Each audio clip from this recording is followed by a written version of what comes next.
এই মানে বস্তুবোৰ চেঞ্জ হৈ আছে। গতিকে পৃথিৱীখন হৈছে এটা লেবৰেটৰী। ইয়াত এক্সপেৰিমেণ্ট কৰি শেষ কৰিব নোৱাৰে। ত' এটা কোষৰ দ্বাৰা গঠন হোৱা এটা কোষ, এটা নিউক্লিয়াছ থাকিব পাৰে, এটা বা দুটা নিউক্লিয়াছ আছে, এণ্ডোপ্লাজমিক ৰেটিকুলাম, গল্গি বডি, লাইসোজোম, ৰাইবোজোম, এইবিলাক বস্তু আছে আৰু। কিন্তু কোষ এটা, এই প্ৰথম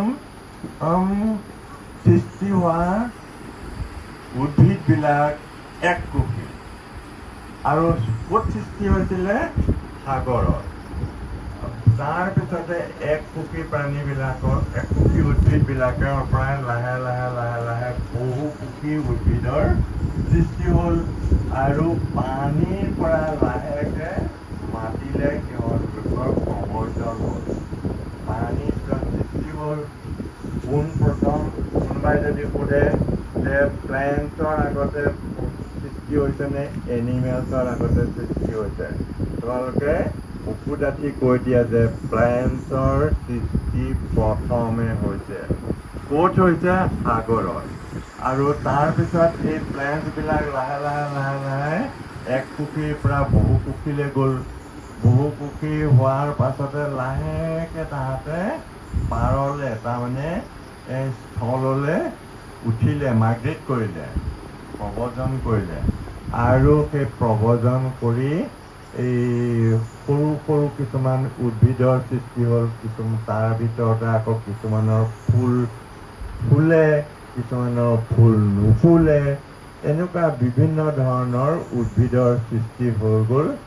আৰু এতিয়া আমি ডাঙৰ ডাঙৰ ওখ গছ, আম গছ, কঁঠাল গছ, চটিয়না গছ, চাম গছ, শিমলু গছ, এইবোৰ ডাঙৰ ডাঙৰ গছবিলাক সৃষ্টি হ'ল এককোষী উদ্ভিদৰ পৰা। আহি বহুত হাজাৰ হাজাৰ হাজাৰ হাজাৰ বছৰৰ পাছত এইবিলাকৰ সৃষ্টি হ'ল।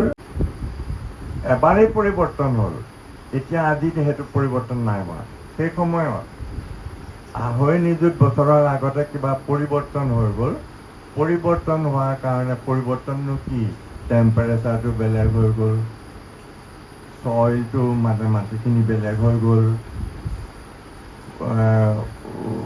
এনেকৈ কিছুমান চেঞ্জ আহিলে। চেঞ্জ অহাৰ কাৰণে উদ্ভিদ, এককোষী উদ্ভিদৰ পৰা লাহেকৈ এককোষী প্ৰাণীৰ সৃষ্টি হৈ গ'ল। এককোষী প্ৰাণীৰ সৃষ্টি হ'ল। এমিবা পাইছানে?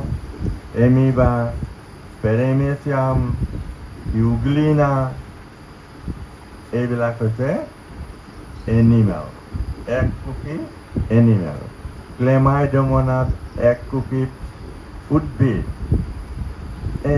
যে কি নহওক, এই এনিমেলবিলাকৰ সৃষ্টি হ'ল এককোষী। তাৰপিছতে লাহেকৈ আকৌ সিহঁতৰ মাজৰ পৰাই বহুকোষী কিছুমান জীৱ সৃষ্টি হৈ গ'ল। আৰু আমি হ'লোঁ বহুকোষী। যিমানবিলাক স্তন্যপায়ী প্ৰাণী আছে, যিমানবিলাক ৰেপটাইলছ আছে, যিমানবিলাক স্পঞ্জ আছে, ষ্টাৰফিছ আছে, কেঁচু, ভেকুলী, সাপ, এইবিলাক হৈছে বহুকোষী প্ৰাণী।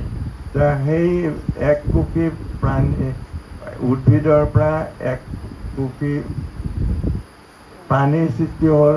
এককোষী প্ৰাণীৰ পৰা বহুকোষী প্ৰাণীৰ সৃষ্টি হ'ল। ফাইকাছ ৰিলিজিয়াছ হয়, এইবিলাক চব ফাইকাছ প্ৰজাতিৰ গছ। আৰু এজোপা আছে, ধৰা অসমৰ জাতীয় গছ এজোপাও আছে। ৰাষ্ট্ৰীয় গছ হৈছে বৰগছ। কেতিয়াবা তোমাক কোনোবাই সুধে যে ৰাষ্ট্ৰীয় গছ কি? ভাৰতৰ বৰগছ। অসমৰ জাতীয় গছ কি? সেইজোপা হৈছে হুলুং। সেইটো টাবত আছে হুলুং। এইটো অঞ্চলত ক'তো নাই, তোমালোকৰ ক'তো নাই। এতিয়া মই ৰাস্তাতে ৰুইছোঁ হুলুং। সেইটো ৰাজ্যিক গছ। আৰু তোমালোকে সকলোৱে এইবিলাক পুলি জন্তু হয় ঘৰত খাব পাৰিলে।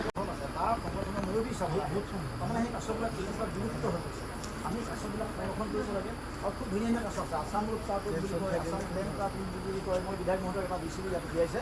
এনেকুৱা কেন্দ্ৰভাৱে সেই কাছবিলাক অতি সুন্দৰ। কাছবিলাক তোমালোকে কেতিয়াও কাকো মাৰিবলৈ দিব নালাগে, খাবলৈ দিব নালাগে। যদি পায় ক'ৰবাত বনীয়া জেগাত এৰি দিব লাগে, নহ'লে যি সংৰক্ষণ কৰে তেনেকুৱা জেগাত দিব লাগে।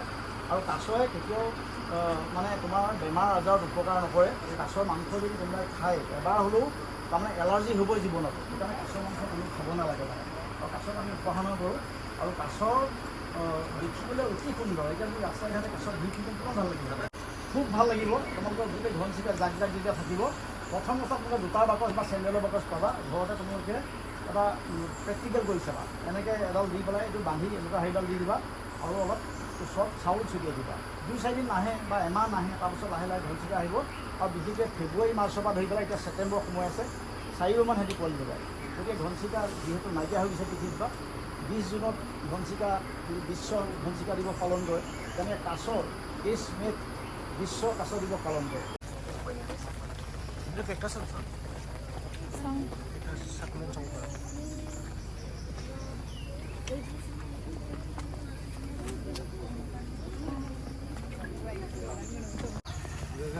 ফাৰ্ণ বুলি কৈ দিব, ফাৰ্ণ। ঢেকীয়া যে আমাৰ খাই দিয়ে এই তেনেকুৱা প্ৰজাতি। চাহ কেনি গ'ল? অঁ মোৰ